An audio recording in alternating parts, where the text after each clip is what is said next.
Hallo allemaal, is Jaap hier so. Ja, ek wil 'n paar video's doen. Hierdie een kom op as gevolg van iets wat vandag gebeur het. So ek het gevoel ek wil hierdie video doen en daaroor praat. Dit is eintlik nogal belangrik vir my. Iets skokkends het met my gebeur vandag by die werk. En ek sal aan die einde van die video met julle daaroor praat. Maar kom ons lees maar eers hier, wat sê hierdie boeke? Hierdie boeke was allemaal in die Bybel gewees, maar vandag, hulle het dit uitgehaal later.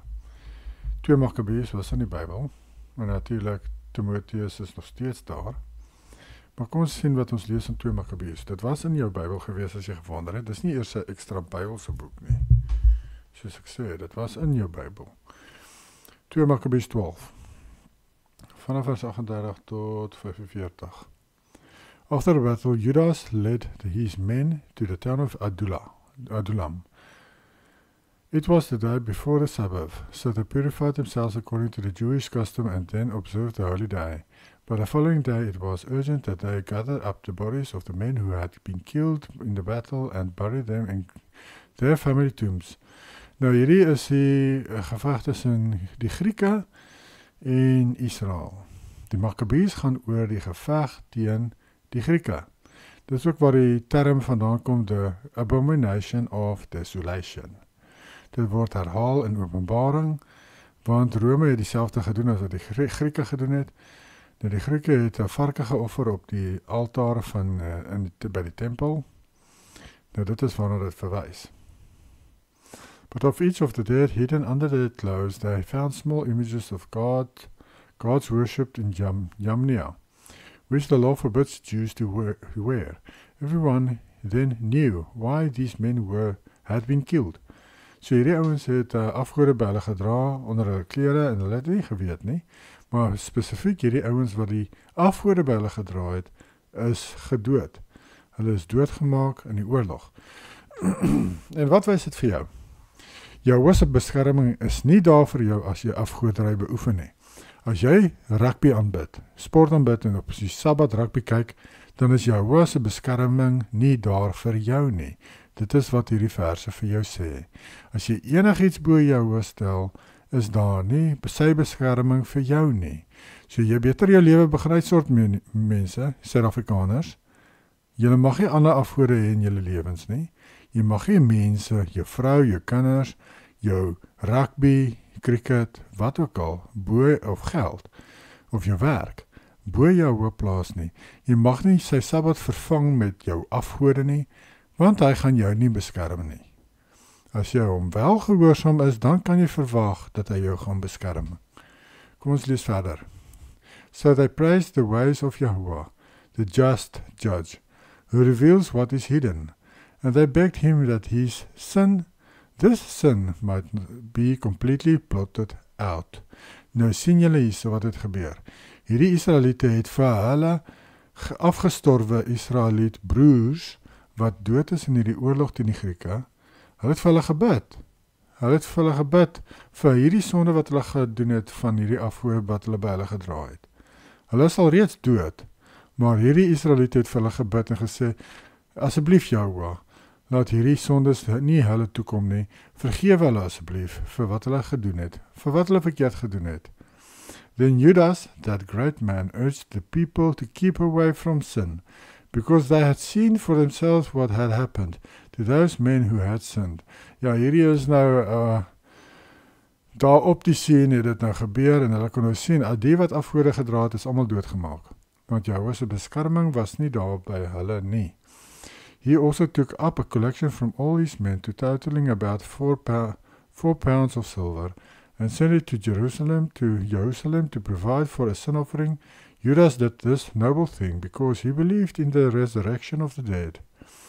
Nou, hy het geglo dat na Jehoshua se opstanding sou hierdie ongelowige dooie mense weer 'n kans kry, soos wat ons lees in Openbaring 20. Hulle kry weer 'n kans. Die dooies wat geleef het voor Jehoshua se koms, kry weer 'n kans na die 1000-jarige vrederyk. En dit is waar ons nou is, mense. Die mense wat nou leef, groot meerderheid as dit nie almal is nie, is mense wat alreeds geleef het voor die 1000-jarige vrederyk.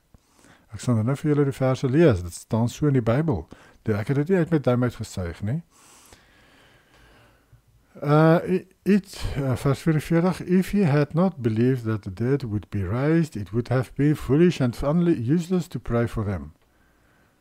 In his firm and devout conviction that all of Yahweh's faithful people would receive a wonderful reward, Judas made provision for a sin offering to set free their sin, those who had died.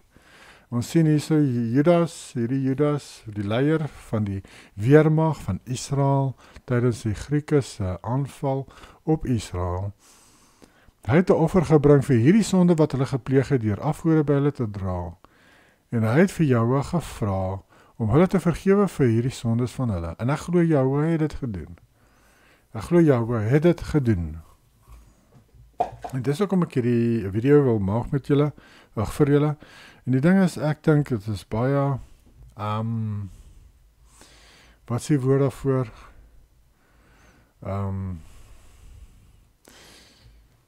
Wel, mense mag dink dit is baie erg om daaroor te praat. Ek kan dit nie in die Afrikaanse woording daarvoor nie.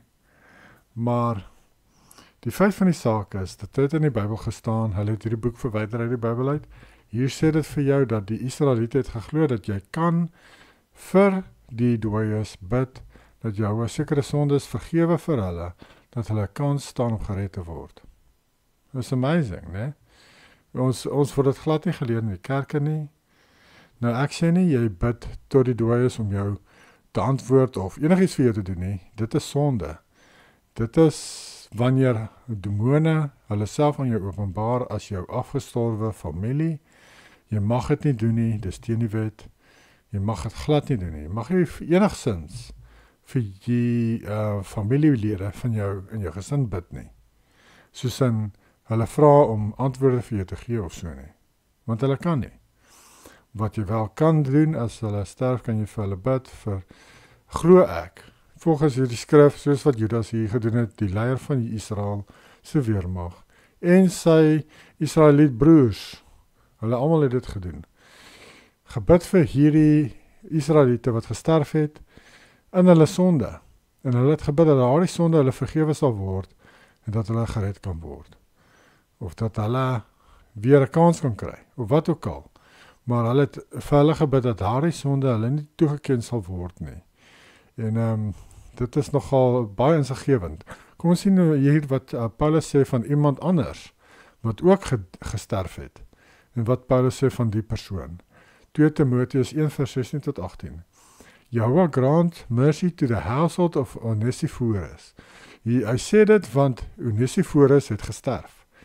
So hy vra mercy, vir genade vir hierdie gesin van Onesiphorus wat gesterf het. For he often refreshed me, and was not ashamed of my chain.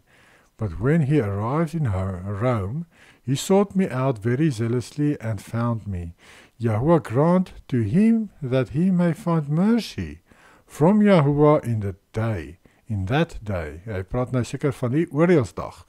And you know very well how many ways he ministered to me at Ephesus. Nou, Ephesus beteken die sweet van Zeus. Dis wat die woord beteken, Ephesus, the sweat of Zeus, sy afgod. Maar in elk geval, Onesiphorus, Paulus het vir hom gebid, al was hy dood. Nou, hoe kan Paulus vir iemand bid, al is hy dood? Maar dis lyk vir my die custom gewees van Israel in daardie tyd. En dit lyk nie vir my asof dit verkeerd is nie, want het staan so in die Bybel, Timotheus sê so, 2 Makkabees sê so. Nou, wat ons hier sien in 1 Petrus 3 vers 18 tot 20, ek het dit al reeds bespreek met die tweede dood, met die mense wat 2 keer lewe. Daar is so iets mense, ek weet, dis nie New Age nie. New Age sê reincarnation, daar is nie so iets nie. Ek promoveer nie reincarnation nie. Ek sê nie mens leef oor en oor en oor en oor en jy leef maar lekker en jy gaan aan en jy kry maar net nog 'n kans. Dis nie wat ek sê nie.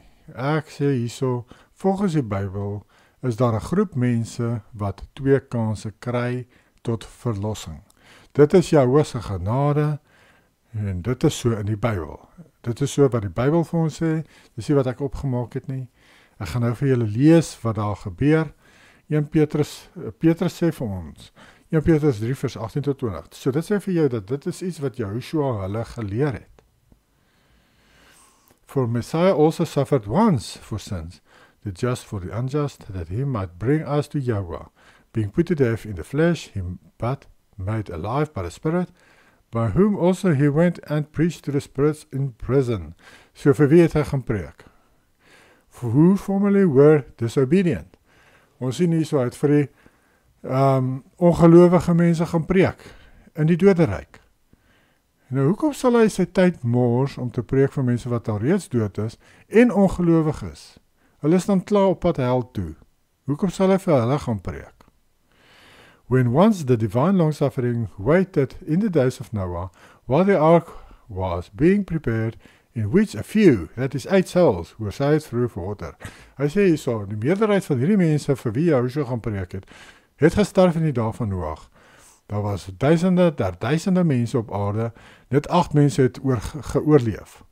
Nou, al daardie mense wat gesterf het, kry weer 'n kans. Dis wat hy hier vir jou sê. Hoekom sê ek dit? Kom ek wys vir julle. Openbaring 20. But the rest, verse 5, but the rest of the dead lived not again until the 1000 years were finished. Nou, julle weet wat is my stans op hierdie saak, die 1000-jarige vrederyk het al lang al gebeur. Ons is nou al oor die 300 jaar in die kort seisoen van misleiding. Die 1000-jarige vrederyk het al gebeur. Nou, ons sien hierso, dat tydens hierdie kort seisoen van misleiding, gaan hierdie mense wat geleef het voor die koms van Joshua weer 'n kans kry. Veral die mense wat in die dae van Noag geleef het, gaan weer 'n kans kry. Hulle gaan 'n kans kry om te hoor van die boodskap van Joshua, om 'n keuse te kan maak, om te kies, gaan hulle glo in Joshua, gaan hulle Jahwe se gebooie gehoorsaam, gaan hulle dit doen of nie. En dit is waar ons is op die tydlyn. Hierdie mense moet 'n keuse maak, en ek het video's daaroor, gaan kyk maar gerus my video's daaroor, ek het ook my Engelse kanaal wat ek hier dieselfde video's het ook, en Rabbit Hole Israel, gaan kyk maar daar. Daar is ook ander video's daar wat jy nie op hierdie Afrikaanse kanaal gaan kry nie. Ek het al die profeetboeke deurgegaan op my Engelse kanaal. Elk profeeteboek in die Bybel, en vir julle gewys, die tweede Exodus in elke profeetboek. As julle wil dit daar gaan kyk gerus, want jy gaan dit nie op hierdie kanaal kry nie. Ek gaan dit nie weer doen in Afrikaansie, want dit is baie harde werk gewees. Baie ure se werk gewees, om al hierdie profeetboeke deur te gaan, en alles in verband met ons tydlyn vir julle op te som. So gaan kyk gerus daar, as julle hou van Engels, dit is alles Engels. In elk geval, my punt is, ons is in die rekordseisoen van misleiding, en hierdie mense kry weer 'n kans. Ek noem dit in een van my video's, in verband met die mense, die dooies leef weer. Ek dink ek het dit dalk daar genoem. Maar ek glo in hierdie kortseisoen van misleiding het Jahwe die beter ongelowiges van die eerste keer wat hulle geleef het hy eerste 'n kans gegee om te leef in ons tydlyn op die kortseisoen van misleiding. Sê nou maar hulle was die eerstes, ons voorouers wat geleef het. En ons kan ons kyk in ons verlede. Hulle was baie gelowig, hulle was baie konservatief, hulle het baie meer geleef soos 'n Christen, 'n gelowige moet, maar in hierdie tyd waar ons nou leef het, skielik, dit lyk asof die wiele heeltemal ontspoor het, of die ketting afgeval het, of dit gaan net erger en erger en erger, en die mense word net, skielik, is die mense net verskriklik wetteloos. Hulle is net verskriklik evil. Nou, hoekom is dit so? Ek seker julle het al daardie vraag vir julle self gevra. Ons voorouers was dan so gelowig, en so liefdevol, en binne 100 jaar, skielik is almal vol haat, wetteloos en hulle wil nie reg leef nie, hulle het nie 'n begeerte vir die waarheid nie. Hoe kan dit gebeur? Nou, my verduideliking daarvan pas in by wat die verse wat ek vir julle gelees het. Al hierdie siele wat geleef het voor Joshua se koms, glo ek, het weer 'n kans gekry. En ek glo Jahoua nou in die einde van hierdie kort seisoen van misleiding, na die 1000-jarige vrederyk, hulle kry die laaste 'n kans om te kies. Die slegste mense wat geleef het tydens Noag se dae en daarna, voor Joshua kry die laaste 'n kans. Joshua, dit maak maar nie sin dat Jahoua nou in die begin al die slegste mense gaan plaas nie, want dan gaan daar nie 'n einde wees nie, want hulle gaan alles verwoes. Maar hy die beste siele eers laat leef om 'n kans te kry, sodat ons 'n bestaan kan hê tot die tyd waar ons nou is, 300 en iets na Christus, of althans 300 en iets na die 1000-jarige vrederyk.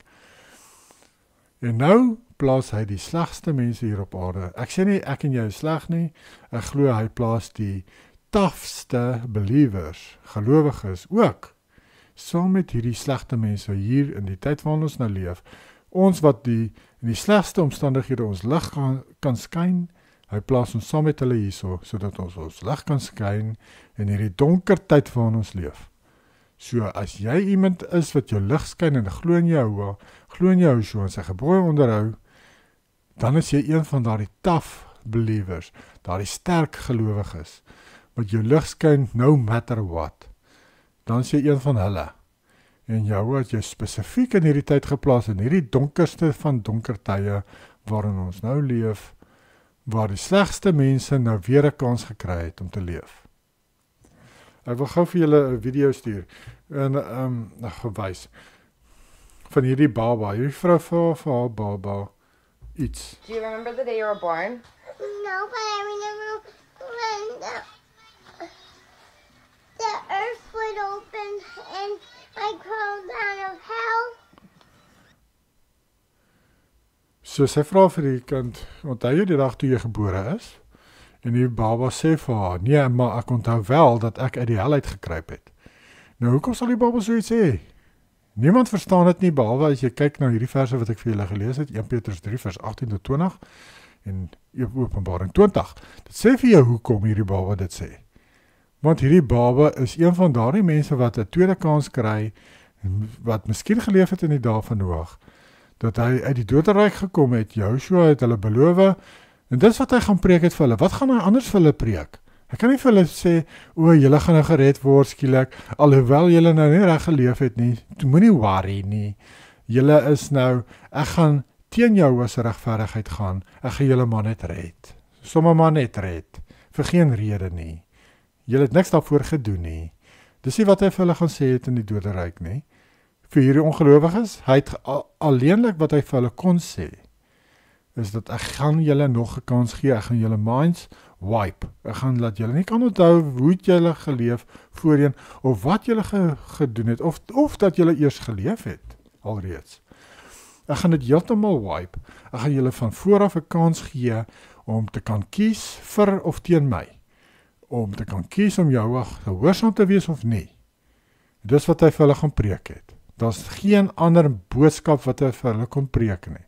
Want hy kon nie vir hulle 'n boodskap van preek wat sê, glo net aan my nou en julle sal gered word. Natuurlik gaan hulle sê, ja, ons glo aan jou, want ons is hier in die hel, ons is hier in die doderyk waar ons gepynig word, ek glo aan jou, beslis. Dit werk mos nie so nie, dis mos nie regverdig nie.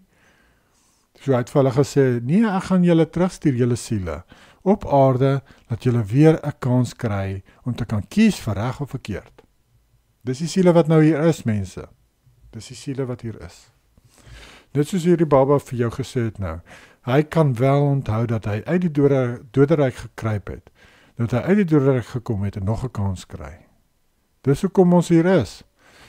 En die van ons wat ons lig skyn, ons is hier harde en sterk gelowiges, wat kan sterk staan in 'n baie donker tyd, waar die slegste siele laaste 'n kans kry. En dis die tyd waarin ons leef. Dis hierdie tyd waarin ons nou leef, is waar die slegste siele 'n tweede kans kry. Wat Joshua het mos beloof vir hulle almal daarso in die ongelowige kant, dat hulle gaan 'n kans kry. Selfs die slegste van hulle. Nou dis waar ons is. Ons is op die tydlyn waar die slegste siele 'n kans kry. Dit is hoekom dinge skielik so heeltemal gederail het in ons samelewing. Gaan kyk maar, net skielik. Het alles net heeltemal van die pad af gegaan. Dit is hoekom. As jy gewonder het, dit is hoekom. Ek seker julle almal het al gewonder. Joh, maar dit was dan so goed en die mense was so gelowig en het die gebooie onderhou en alles. En skielik het mense geen desire om liefdevol te wees of hulle medemens te help. Almal is leenaars en skelms en evil. Pedofiele en sovoort. Nou ja, nou weet julle hoekom. Ons is in die einde van hierdie kortseisoen van misleiding van wat Joshua van gepraat het in Openbaring 20. Ons is in die einde daarvan. Wat nog moet gebeur is die tweede Exodus van die wit Christene wat Suid-Afrika te vlug tydens die oorloë wêreldwyd, die derde wêreldoorlog. En dan gaan Rusland en al sy allies skielik uit die bloute Suid-Afrika en Mosambik, Zimbabwe en sovoort omsingel volgens Esegiel 38 en hulle wil aanval en dan gaan die draak sy kop uitsteek in die see uit, glo ek, en hulle verbrand met vuur, net soos die Bybel vir jou sê. Dis waar ons is op die tydlyn. Ons is in die heel einde van hierdie kortseisoen en dis hoekom die slegste siele nou leef. So nou hoef jy nie meer te wonder nie. Nou hoef jy nie meer te wonder, hoekom moet jy die hele tyd jou oog hou op jou kinders? Hoekom mag jy kinders nie meer gaan oorslaap by iemand nie, want jy weet nie of daai ouers evil is nie. Ek onthou, toe ek klein was daar nie issues nie. Kinders kon gaan oorslaap het, no problem. Vandag, no chance. Ek gaan nooit my kinders laat oorslaap by enigiemand nie, want as pedofiele wêreldwyd, as pedofiele elke straat omper. Dis net evil. En mens voel dit aan. Mens weet, nee, jy kan dit nie meer doen nie. Nou ja, nou weet julle hoekom. En wat ek wel gesê het van wat gebeur het is, by die werk, ek het so my ou gewerk, in die sekuriteit, ook van Suid-Afrika af. Ons is nou nie by Suid-Afrikaners hier in Engeland nie. Die ou se naam is Jaco. Maar in elk geval, hy is al 20 jaar by hierdie gebou. Maar hy het 'n breinoperasie gehad en dit was touch and go. Hy het dit gemaak. Maar ek dink hulle het vir hom gesê ook, hy gaan deteriorate. Sy brein gaan agteruit gaan met tyd. Nee, dit gaan nie lank vat nie. Ek dink hy het slegte nuus gekry dalk nou onlangs van sy brein. En verskriklike oulike ou, baie vriendelik, verskriklik vriendelik en toe het hy vandag van die gebou af gespring om daar by my werk. Ja, so dis wat gebeur het al, maar ja, hy het selfmoord gepleeg en dis ook 'n bietjie die video doen.